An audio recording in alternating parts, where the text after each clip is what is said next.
With the riots in France, the West is trying to shape how we feel about Middle Eastern people in very different ways. Now, in France, we're told that Middle Eastern people and Muslims in general are powerless and abused and left to rot in society and mistreated, and thus we have these violent riots. Now, in the US, we're being told that the GOP is weaponizing Muslims against the transgender community as if they have no agency of thought of their own. This piece from former White House spokesperson Jenn Psaki left me nearly speechless. And the right wing has focused their fear-mongering on trans people. And who better to go after the new enemy than the old enemy? Consider this from 2015. We cannot be the warehouse of all these, Muslim people coming from these far-flung lands where we're just not going to be able to control who becomes radicalized, who doesn't, because of technology. It's impossible. Now, if you can believe it, Laura Ingraham is rallying Muslims against books in schools with LGBTQ plus themes. Us Catholics and other Christians, other people of faith have been waiting for the Muslims to step up on this issue. In an interview later with Semaphore, Laura Ingraham's guest, who you just saw on the screen, couldn't believe how ironic this all is. He said, quote, 5 years ago, Laura was saying we shouldn't have Muslims in this country. Now she's saying, thank God the Muslims are here. Just to summarize, the right-wingers, the conspiracy theorists, the birthers, they now want us to forget the years they spent fear-mongering about Muslims and Islam. 10 years ago, standing against Sharia law was the key GOP litmus test. Now that litmus test seems to be how fervently you oppose transgender people. Just listen to what Trump himself had to say about that. Even he doesn't exactly know why he's attacking them. It's amazing how strongly people feel about that. You see, I'm talking about cutting taxes. People go like that. Talk about transgender. Everyone goes crazy. Who would have thought 5 years ago you didn't know what the hell it was? So what you just heard in that video, that sounds an awful lot like and reminiscent of what George Wallace, a staunch segregationist, once told a newspaper editor. Quote, I tried to talk about good roads and good schools and all of these things that have been part of my career and nobody listened. And then I began talking about Black people and they stomped the floor. So let's be clear.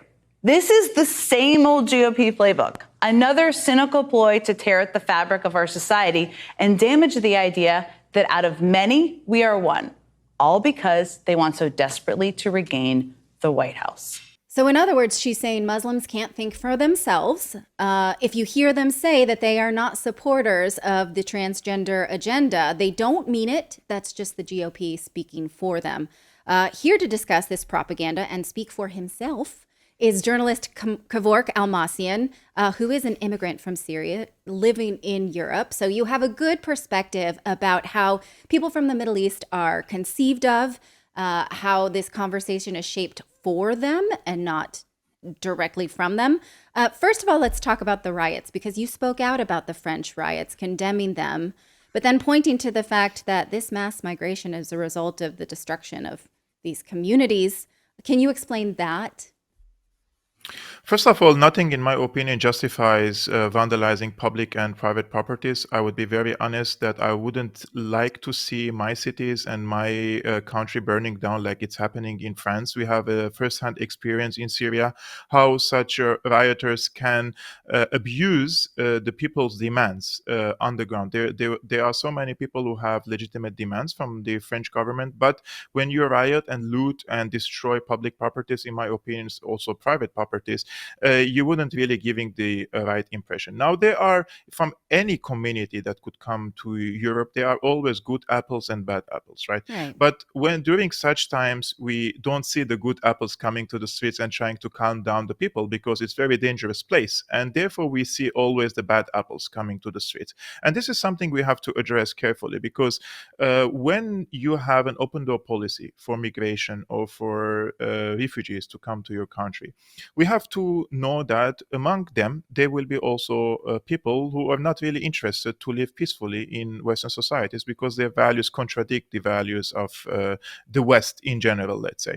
So when you speak about these issues and when you say, yeah, in our countries, we have also very good people, they can come in Europe or in the United States and they can integrate, but there are also some people that we have to be a little bit careful of, right? But when you say these things, you're categorically and very quickly accused of being a fascist, you're accused of being a self-hating Syrian or self-hating Middle Eastern, etc., etc., etc. I myself, I'm Middle Eastern. I'm a secular person. I believe that all religions and sects should be treated equally. But some communities, in my opinion, they want to have their special status when they come in the Western societies, and that is who is helping this process of creating, for example, ghettos in Western society, Western countries, are the radical left. The radical left says, for example, in Germany, kein Mensch is illegal, which means no person is illegal. So anyone could come to Germany, anyone can bring himself to Germany and come. And my point is, everyone who is eligible to come to Germany, if he's running away from a war, then he's a refugee. He can apply for an asylum, right? If he proves Yes. his case. And if he's an economic migrant and he has some sort of skills who can bring something with him, then those are very legitimate cases. People can do this stuff, right? But at the same time, why not checking the background of the people before they arrive here? I'm in Germany for 8 years now, and with my own eyes, personally, I've seen people who were fighters in Syria among the Islamist militants, and they're now walking here in the streets freely. They're getting loans from the banks or living on the taxpayer money of the people who work in Germany, and they're creating troubles. But when you point your finger to these people who are, in my opinion, they're minority, but they are loud and they can cause troubles, right? Mhm. And when you say that we have to isolate these people or probably check their background with the Syrian government before they arrive here, you are attacked Oh, by it's the human media, you're rights smeared. abuse. Right. Yeah, Yes. exactly. So even you are not allowed to ask for the deportation of these people from Germany because they say if we cannot send them to Syria because Assad will torture them. This is the official narrative. But that doesn't make any sense for the people living here because if there are, let's say, 10 refugees and one of them commits a horrible, heinous act, and you don't punish these people in the correct way, then the Germans or the local communities here, they do reaction against such acts. If this person is punished, for example, a rapist, how is it possible that the person who rapes a woman here in Germany, who comes from, let's say, an outside country, can only receive 5 years in jail? And we know that there was a gang rape of this woman. This woman's life is over. So it doesn't make sense, in my opinion. Also, the laws and regulations that are applying on the people is also encouraging such theft or such activities in this community. So, in my opinion, there should be tougher background checks, and also, very importantly, to impose the harshest punishment on the people who refuse to act in a civil way. And I'm very careful about this case because I've been already attacked by the German media multiple times for stating these obvious things. But it's very important to isolate the radicals among the good people who are coming from the Middle East, North Africa, from Right. everywhere, right? Because in Germany now we have the number one doctors in Germany. Like we have the Germans, they have the highest number of doctors. The second highest number of doctors are from Syria. Hmm. And they're all working, and they're around 8,000 doctors. So we have so many good people in Syria that can also we can speak about them. But in this Right. particular case, it's important to really touch the root of the causes, the problem. So there are, of course, radical people living in Germany, and they pretend to be refugees or they receive asylum here. I think that this leftist narrative assumes that when we say people should be punished for crimes, we are saying their lives are worth less than other people's lives because of their skin color. And my philosophy is that everyone else's life is worth what my life is worth. And so therefore, equal justice under the law is equal. So what we're saying is that if you're a victim of someone of a certain color, we can't speak down about them because otherwise we are assuming that they're worth less than us. It's a complete point system about who's worth what, and because versus this radical left yeah, because this radical left sees things in as clans, as tribes. They see right, you only skin color. They see you only as because they divide the communities into vertical lines, and therefore when they do that, they create they want to use this in electoral successes, because yes, if they say that that Muslims are one community, one color, one shape, one opinion, they can try to manipulate them as one community to vote for their political parties. And you can see yes. this clearly. Which is what we just saw Jenn Psaki do on MSNBC, saying, you Muslim people, you absolutely don't believe in gender critical philosophy. You want to be accepting to transgender people, but the GOP is telling you you're not, which is a complete denigration of an entire people's belief system, and saying you don't understand your own beliefs. Because first of all, Jenn Psaki, she doesn't know anything about the Muslim communities as a community, and also she doesn't understand the religion. In my opinion, in Western societies, Christianity has been put on the shelf, right? I Yes. understand that. But in among the Muslims, religion plays a very important role.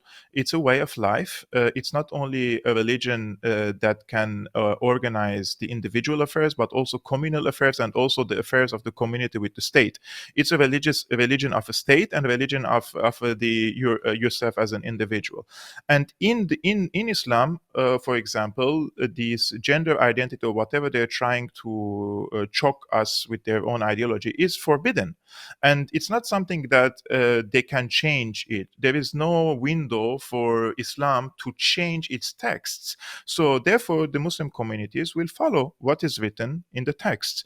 And in the text, this philosophy that the radical left is trying to shove our throats every day, it's against their beliefs. Therefore, when she is trying to say that the GOP or the conservatives or the Republicans are trying to manipulate the Muslim community, she doesn't understand at all that this is becoming a natural alliance now between Yes. the Muslim communities and the conservatives, because at the beginning nobody cares if you, whatever is your sexuality, whatever you're doing in your home or in your private times, nobody cares if you're a Muslim or Christian or any religion. If you belong to any religion, who cares what you do at your private times?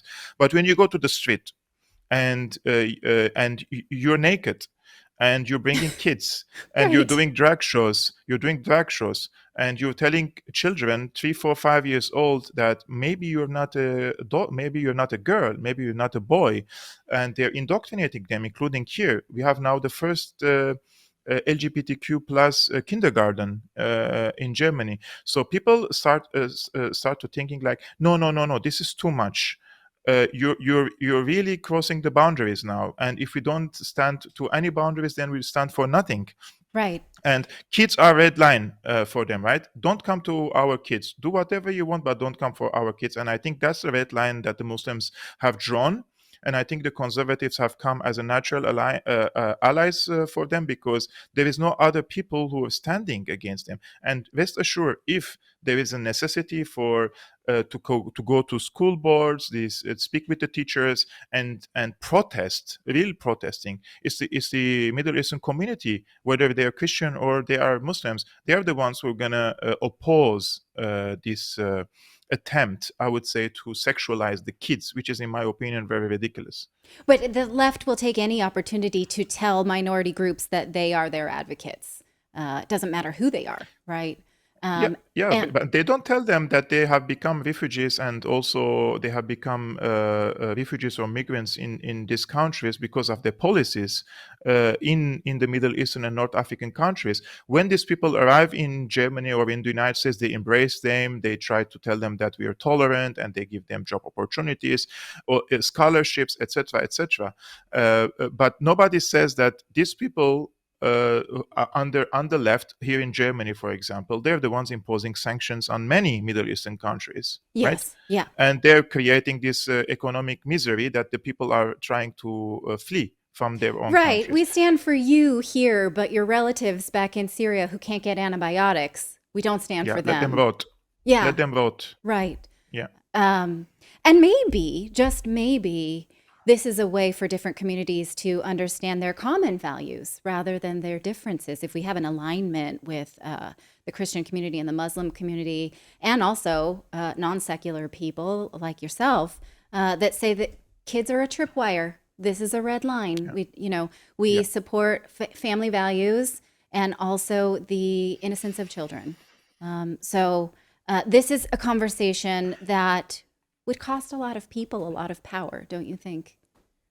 Yeah, we have to draw a line, in my opinion. This is very, very important. Otherwise, they will try to push further. Every time you accept a new, let's say, an ideology or a new gender that they create every day, they will come something more crazy the second day. As long as you don't set up the red line, they're going to come and push it further and further and further. So it's very important to draw the line now.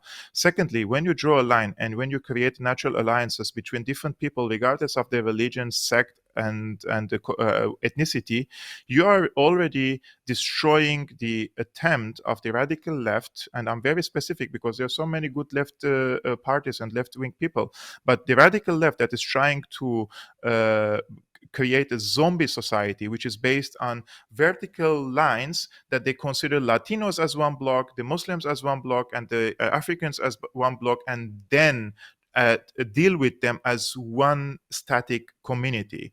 And when you break that, and when you create natural alliances between these people, regardless of their sect and religion, an entire process in the past 2 to 3 decades, you already broke that, destroyed that process that the radical left was trying to implement and enforce on the people. So this is very dangerous for the radical left, such as Jenn Psaki, that she was like, I watched the video, and to be honest with you, it's very clear that she doesn't know anything about the Muslim community. I'm not sure if she has any Muslim friends. Maybe if she has, they are very liberal like her. But most of the Muslim communities and Middle Eastern communities are very conservative, and they want to preserve their family values. They want to preserve their authority on their kids. Your kids are your kids, not the state's kids. Because remember what Joe Biden said at the beginning of June during the Pride Month, Oh, yes. when he was talking about the trans kids, and he said, "We support you. You are our children." What does it mean, we are our children? They are trying now to tell you that you, as a parent, you don't have a say over your children. And if you disagree with our ideology, and it's coming, they're going to regularize, and they're going to impose new laws and regulations, and they will say you're not fit to become a parent, and they will take your children from you if you don't accept their way of life. I'm from Middle East. I was born as a Christian. I want to have a children, and I'm terrified in this society, because if I want to have a children in this society, and if they're going to indoctrinate my kid in the school, and then I will lose my children, it drives you, you lose your sanity, because Yes. that's because the most valuable thing any person could have is his and her children. And if they can take over your children by hijacking their brain and turning them against their parents, and that's the end, in my opinion, You for have any no healthy idea. society. This is something I deal with a lot when my children go, say, to a camp or a school trip, and the booklet that they send say children will be separated by gender. I'm like, can we clarify what we mean by gender, that it's biological sex? Because I'm very concerned that my daughter is in a room with children. These kind of things are absolutely haunting when it comes to being a parent at this point. So thank you for offering your perspective on this moment, because again, I feel like a lot of the Western talking points are around talking down to people from the Middle East or talking for them. And I would never want to do that. So thank you for offering your perspective as always. It was fantastic. Thank you very much for having me. Thank you so much for watching this segment here at Redacted. We are live every day at 4 p.m. Eastern Time, trying to share the stories that the mainstream media will not cover. You should also come over and join our community of Redacted Rebels over at redacted.inc. That's our private locals community where we can share exclusive content that we simply cannot share here on YouTube. Come over and join the rebellion together right now by going to redacted.inc. We'll see you next time.